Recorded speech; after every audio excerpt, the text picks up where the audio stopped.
Vamos lá. Segredo nas Cinzas, Ato 3. Espinha do Dragão de Mondstadt.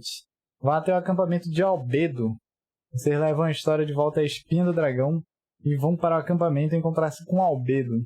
Talvez o segredo desconhecido esteja escondido nessa misteriosa e perigosa montanha. Vamos lá.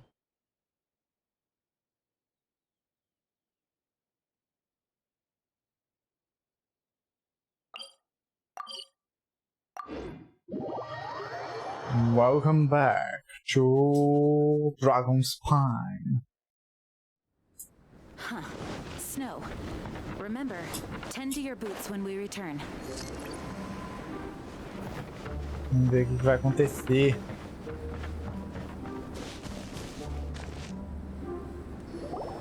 Albedo! Traveler, Paimon. I suppose your story is ready. Yep. How about you?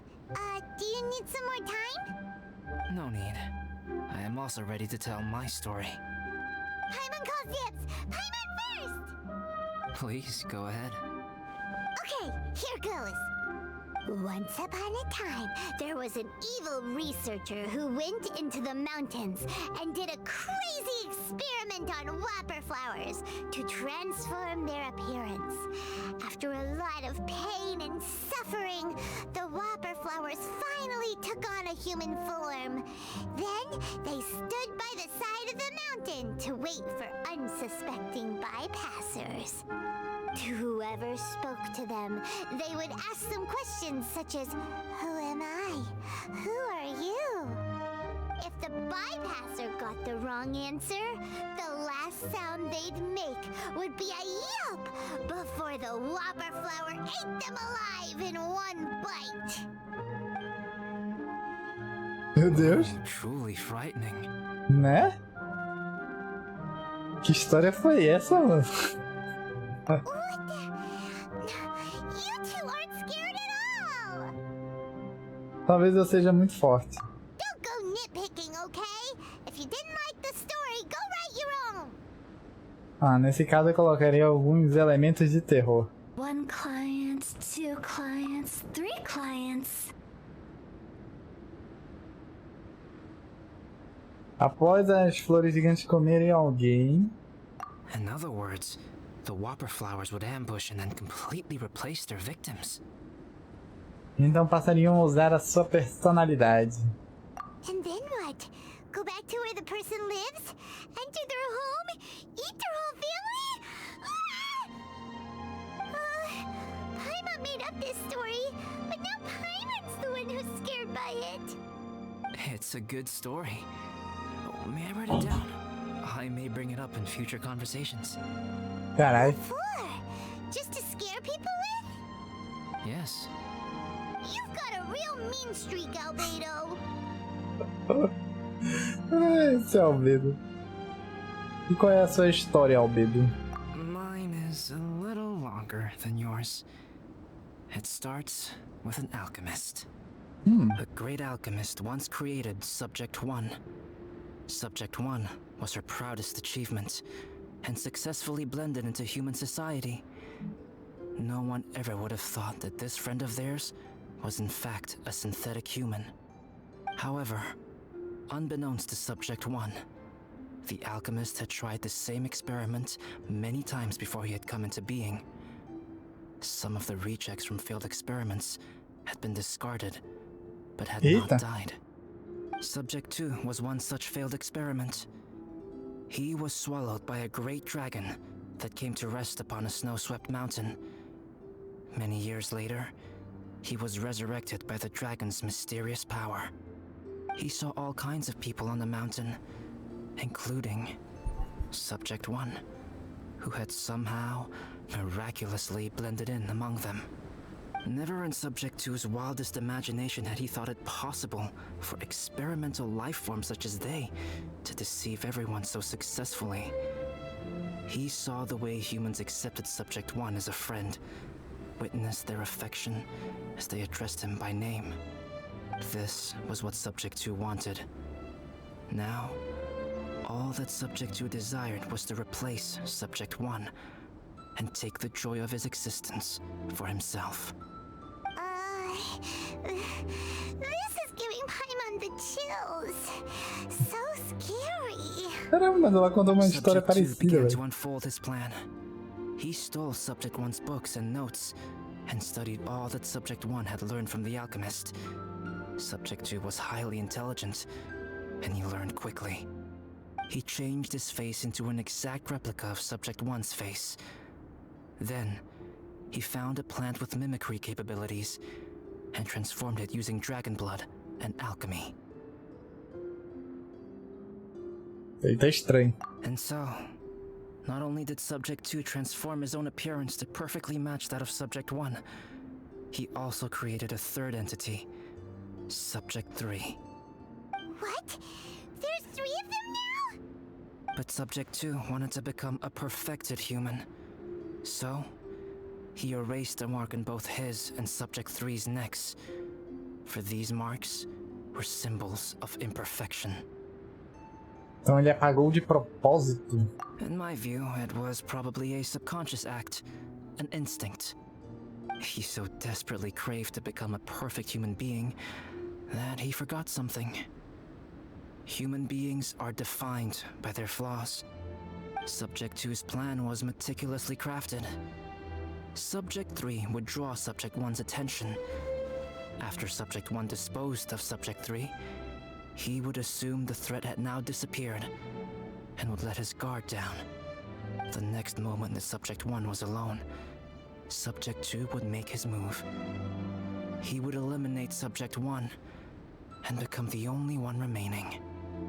He would secretly replace the Subject 1 of everyone's memories and inherit his identity, residence, clothing, sword, name, and friends. People would have no idea that the individual they knew had become somebody else from one day to the next. This is way too scary. Paimon's never gonna be able to trust anyone again. But just before Subject 2 could carry out his plan, a unique stranger entered the mix. Subject 2 tried to make contact with this person, but found that they could somehow sense he was different from Subject 1. What's wrong? Are you scared? What happened then? What happened to the stranger? He became a new stage in Subject 2's plan. One more person that Subject 2 had to dispose of. It's as if there were 3 identical roses in a garden. Only one of the 3 was a fine specimen, while the other 2 were defective specimens that bore poisonous thorns. In all the world, only the gardener who tended to them could tell which was the good specimen. People do not like poisonous plants. Only a perfect rose can fetch a high price. If the inferior specimens wanted to conceal the fact of their worthlessness, they would have to take the gardener out of the picture, using their poisonous thorns. This is exactly what Subject 2 was thinking. So, he hid in the shadows and waited patiently. Maybe soon, he would get his chance to become truly human.